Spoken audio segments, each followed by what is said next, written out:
Таджики могут спать спокойно. Досмотрите это видео до конца, и вы узнаете, какая новость обрадовала правительство Таджикистана и успокоила всех таджиков. Подписывайтесь на наши обновления, будете в курсе всех последних и важных событий. Новые боевые возможности 201-й российской военной базы в Таджикистан поставили партию современных модернизированных танков. Боевые машины Т-72Б3М и другую оборонительную технику торжественно вручили экипажам военного транспорта. В ближайшее время танкистов ждет масштабная переподготовка. Они пройдут обучение на новых образцах техники, а также занятия по вождению и огневой подготовке.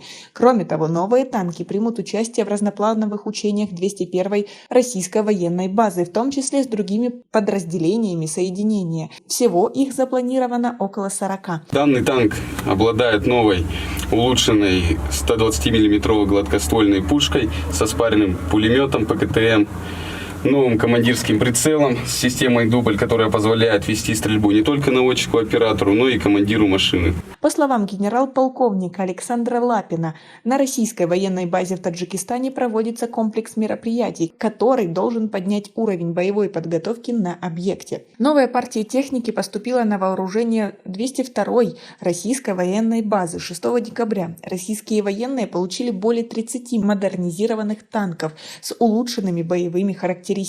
За последнее время 3 мотострелковых батальона 201-й российской военной базы полностью сменили старое вооружение на современную военную технику БМП-2М и БТР-82А. На противотанковых подразделениях появились управляемые ракетные комплексы «Корнет», зенитные всепогодные комплексы «Верба», снайперские винтовки АСВК-М, «Корт» и автоматы АК-12. Теперь власти Таджикистана уверены, что никакие угрозы Таджикистану со стороны Афганистана или откуда-либо не грозят мирному населению. Ведь все последние события говорят о том, что Таджикистан будет кому защитить. А вы согласны? Свои ответы напишите нам, пожалуйста, в комментарии. Дислоцированная в Таджикистане 201-я военная база – это крупнейший военный объект России, находящийся в другом государстве.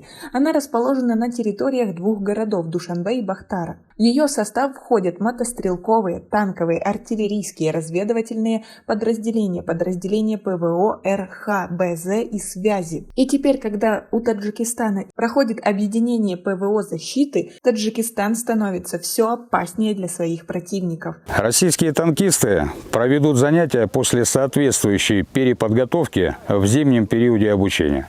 Проведут занятия по вождению, по огневой подготовке. Примут участие более чем в 40 разноплановых учениях с подразделениями военной базы, а также с подразделениями Республики Таджикистан. А вы как думаете? Свои ответы напишите нам, пожалуйста, в комментарии. У нас пока на этом все. Оцените наше видео подпиской и лайком. До скорой встречи!